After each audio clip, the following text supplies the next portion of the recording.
It's Tuesday, June 17th, 2025, and I'm Dave Soap. 4 things to know today.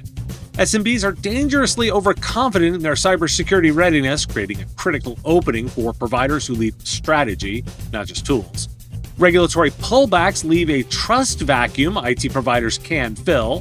DMARC adoption improves phishing defense while AI chaos escalates the security risk. And new investments from Slide, Integris, and others are redrawing the lines of stack specialization. This is the business of tech. A recent global survey highlights a worrying disconnect between small and medium-sized businesses' confidence in their cybersecurity readiness and the actual measures they have in place. The State of IT Security for SMBs in 2025 report from Deregulates reveals that while 71% of SMBs express confidence in handling major cybersecurity incidents, only 22% reporting having an advanced cybersecurity posture, indicating a significant risk gap. The survey also identifies privileged access management as a critical vulnerability, with over half of the respondents still relying on manual methods to manage sensitive credentials. Additionally, although 71% of SMBs plan to increase their use of artificial intelligence tools for cybersecurity, only 25% are currently using them. Budgeting for cybersecurity is on the rise, with 63% of SMBs increasing their security budgets, yet nearly a third allocate less than 5% of their overall IT budgets to security. And they're not alone in the analysis. The Tech Isle SMB and Mid-Market Security Adoption Trends Report highlights a significant level of unpreparedness among small and medium-sized businesses, as well as mid-market firms, in the face of evolving cybersecurity threats. According to the report, 46% of small businesses lack a security protocol for incidents, and 51% have no formal risk frameworks. The report reveals that 68% of small businesses feel less prepared than their peers, while the financial losses due to security incidents average $1.6 million. Mid-market firms also face challenges, with 34% lacking a security protocol and experiencing higher incident rates at 57%. The research indicates a critical shift towards cyber resiliency, with 68% of small businesses and 89% of mid-market firms recognizing the importance of not only preventing attacks, but also recovering quickly from incidents. The market for cybersecurity solutions targeted at small and medium-sized businesses is projected to grow significantly, reaching an estimated value of $70 billion by 2034, up from $25 billion in 2024 per data from Exactitude Consultancy.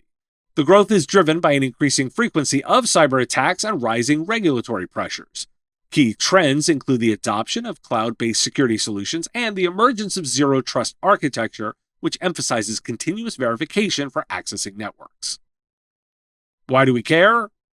Well, we care because the data reveals a dangerous misalignment between perceived and actual cybersecurity readiness among small businesses, posing both a risk to the businesses themselves and an opportunity for IT service providers to step in with strategic, outcome-focused solutions. There's a widening credibility and capability gap in SMB cybersecurity, and that gap is where IT service providers must play. But this isn't a tooling problem, it's a strategic misalignment problem. IT providers that lean into cybersecurity as a business enabler, focusing on continuity, risk posture maturity, and operational recovery, will be the ones to gain trust and long-term contracts. The winners won't just sell protection, they'll sell resilience with accountability. Think less, deploy the tool, and more, prove the risk is managed. This is a trust moment, and providers who act like partners, not product pushers, will be the ones SMBs lean on when the inevitable breach comes. Welcome to Comet Backup's Club of No Excuses. Behind every smooth-running business is an everyday IT hero who refused to settle, who didn't give up, because finger-pointing doesn't get a company up and running again. Excuses don't restore data. When everything's on the line, Comet's powerful backup and recovery solutions put you in control. Fast, secure, and easy to use, Comet protects your client's critical data so you're always ready for the unexpected. When disaster strikes, be the hero your business needs. With Comet Backup, you're not just saving the data, you're saving the day. Comet Backup. Be the hero. Visit CometBackup.com today to start your free trial. Get $100 free credit when you sign up with the promo code MSP Radio. Because heroes don't wait, they prepare. So among this cyber awareness landscape, the Security and Exchange Commission is withdrawing proposed cybersecurity regulations for investment companies and advisors that were introduced during the Biden administration. This decision aligns with a broader trend of deregulation under the current SEC leadership, which includes the withdrawal of rules related to artificial intelligence and outsourcing. The now canceled regulations would have required investment firms to establish written policies addressing cybersecurity risks and to report significant incidents to the SEC. This move comes after notable data breaches at major firms like Fidelity Investments and Prudential, highlighting the need for robust cybersecurity measures. Industry groups argued that the proposed rules could potentially expose sensitive information to adversaries, detracting from actual cybersecurity efforts. The National Institute of Standards and Technology has released new guidance on developing zero-trust architectures, offering practical examples to enhance organizational defenses. The guidance, known as Special Publication 1800-35, outlines 19 example implementations designed using commercial technologies, emphasizing that each zero-trust architecture should be tailored to individual organizational needs. The initiative follows the 2020 release of Special Publication 800-207, which provided a conceptual overview of zero trust. According to Alper Kerman, a computer scientist at NIST, these new examples serve as a foundational starting point for organizations looking to construct their own zero-trust systems. The report also highlights the importance of continuously evaluating user and device access, particularly in an era of cloud computing and remote work, to minimize risks associated with compromised credentials. The Cybersecurity and Infrastructure Security Agency has issued a warning about the Simple Help-related ransomware, which has been exploiting a vulnerability in the remote access software during a series of attacks targeting utility billing software customers. This specific vulnerability, identified as CVE 2024-57727, has been actively leveraged by ransomware gangs since January 2025, according to federal cybersecurity officials. Ransomware operations, including those linked to the Dragonforce ransomware, have targeted large retail chains in both the UK and the US. Why do we care?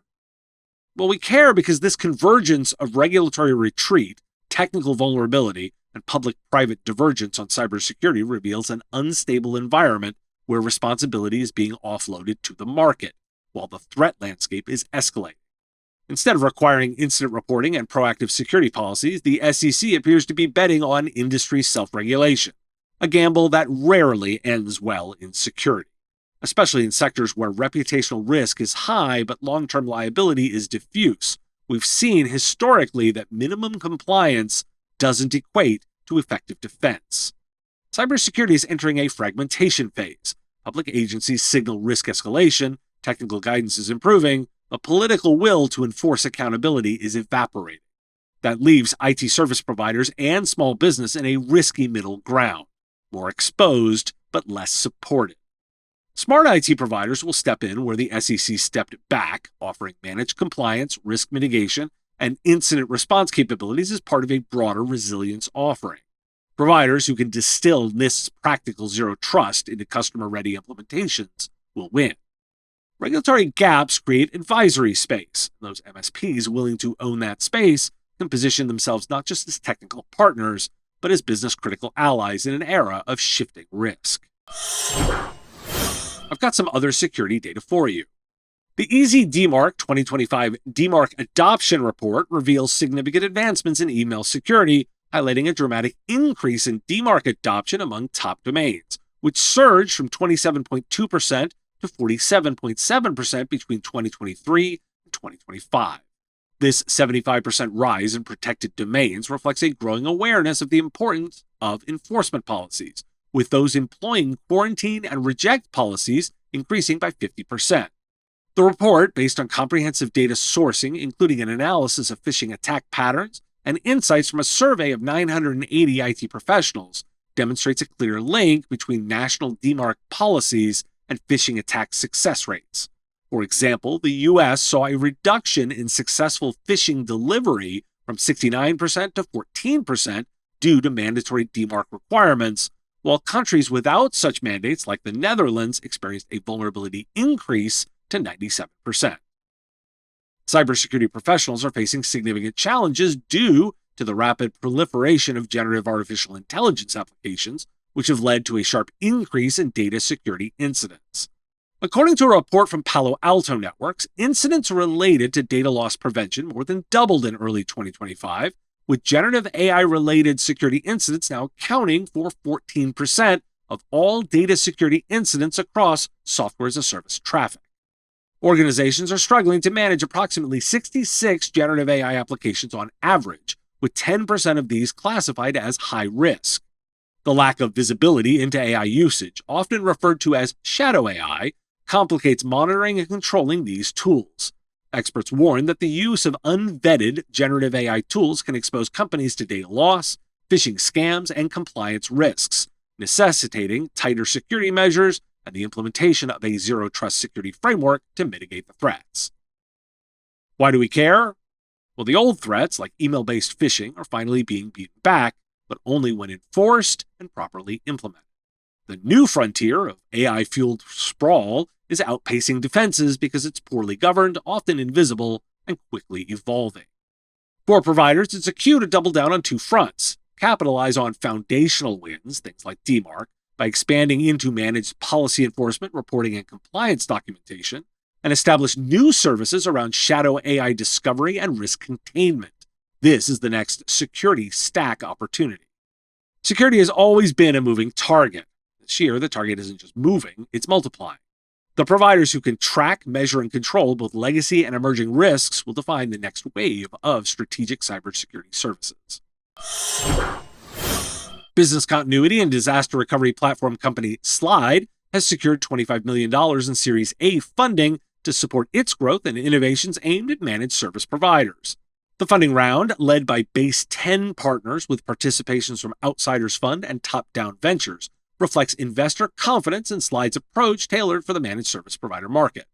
Slide, co-founded by former Datto executives Austin McCord and Michael Foss, has rapidly expanded since its launch in February of this year. The company has introduced a backup and disaster recovery appliance built on a cloud-first foundation, featuring flash-based storage and native data encryption. With this new funding, Slide plans to enhance its platform development and operations to meet increasing demand for its modern solutions, while also announcing the launch of a Canadian data center to cater to local data residency requirements. Ninth Wave has launched a new division, Ninth Wave Managed Services, aimed at accelerating the adoption of open finance capabilities among financial institutions. The initiative is designed to help banks deploy essential services like embedded payments and wealth data connectivity in less than 90 days. Steve Schick, a former executive at Amazon Web Services, has been appointed as the head of the new business unit. Schick brings extensive experience in financial services cloud technology, having previously led initiatives focused on cloud security for regulated institutions. Ninth Wave's managed services will utilize a methodology that combines technical execution with compliance and user adoption strategies, emphasizing secure and efficient API connectivity across various enterprise resource planning platforms. The company serves over 2,000 institutions and is a partner to 7 of the top 10 U.S. banks. Integris, a leader in future-ready managed services, has announced the acquisition of TechMD, a premier managed services provider, along with its security division, One Integer Security. This acquisition marks Integris' largest to date and is aimed at expanding the company's service offerings and enhancing customer experiences. Founded in 1986, TechMD has been instrumental in providing technology solutions to small and mid-sized businesses for over 20 years. Integris, backed by OMERS Private Equity, is focused on driving digital maturity in the industry. NinjaOne has enhanced its endpoint management capabilities by introducing mobile device management support for Mac OS. The new features include automated patching, enforcing device configurations, and remote support, which aim to simplify compliance and boost team productivity. With the integration, NinjaOne positions itself as a comprehensive solution for managing diverse device environments in the growing landscape of remote and hybrid work. 1Password has announced a strategic collaboration with Amazon Web Services to enhance security tools for artificial intelligence and cloud-native environments, addressing the growing demand from enterprises for comprehensive access management solutions. The partnership marks a significant milestone for 1Password, which has transformed from a consumer-focused password manager to an enterprise security platform, serving 1/3 of Fortune 100 companies. In the past 18 months, the collaboration has led to contracts sold through AWS averaging 4 times larger than typical deals, with win rates exceeding 50% across all customer segments. Now, why do we care? Well, we care because these developments show the continued bifurcation of the IT services landscape. On one side, deep specialization and investment in the MSP channel, Slide Integris, and on the other, strategic vertical moves and platform consolidation, Ninth Wave, NinjaOne, Password. For IT service providers, it represents both a competitive pressure and a new set of tools and partner options, but only if adopted with clarity and purpose. We're seeing the next phase of stack redefinition, purpose-built, compliance-aware, and automation-driven platforms that reflect today's hybrid, remote, and regulatory IT environments. The market rewards specialization. Slide leans into MSP-native BDR evolution. Ninth Wave shows where true vertical alignment looks like. Integris accelerates PE-backed scale with deeper security layers, and NinjaOne and 1Password reinforce endpoint and identity consolidation. For providers, this is both enablement and warning. Stack design is strategy. Those who pick tools based on cost or familiarity risk falling behind. Those who architect around customer business outcomes, security, resilience, compliance, will lead the next wave of growth. Are you ready to get your brand in front of the tech leaders shaping the future of managed services? Here at the Business of Tech, we offer flexible sponsorship opportunities to meet your needs, whether it's live show sponsorship, podcast advertising, event promotion, or custom webinars. From affordable exposure options to exclusive sponsorships, our offerings are designed to fit businesses and vendors of all sizes looking to make an impact. Prices start at just $500 per month, making our packages a fraction of typical event sponsorship costs. Be a part of the conversation that matters to IT service providers worldwide. Join us at MSP Radio and amplify your message where it counts. Visit mspradio.com/engage today to explore all the ways we can help you grow. Thanks for listening. Today is National Eat Your Vegetables Day, Global Garbage Man Day, and National Apple Strudel Day. Join me for a webinar sponsored by Nerdio, Modern Endpoint Management with Intune, what works and what doesn't. Visit bit.ly/Nerdio webinar with links in the show notes. The Business of Tech is written and produced by me, Dave Sobel, under ethics guidelines posted at businessof.tech. If you've enjoyed the show, make sure you've subscribed or followed on your favorite platform. It's free and helps directly. Give us a review, too. If you want to support the show, visit patreon.com/MSPRadio, and you'll get access to content early. Or buy our Why Do We Care merch at businessof.tech. Have a question you want answered? We take listener questions, send them in, ideally as a voice memo or video to question@mspradio.com. I answer listener questions live on our Wednesday live show on YouTube and LinkedIn. If you've got a comment or a thought on a story, put it in the comments if you're on YouTube, or reach out on LinkedIn if you're listening to the podcast. And if you want to advertise on the show, visit mspradio.com/engage. Once again, thanks for listening, and I will talk to you again on our next episode. Part of the MSP Radio Network.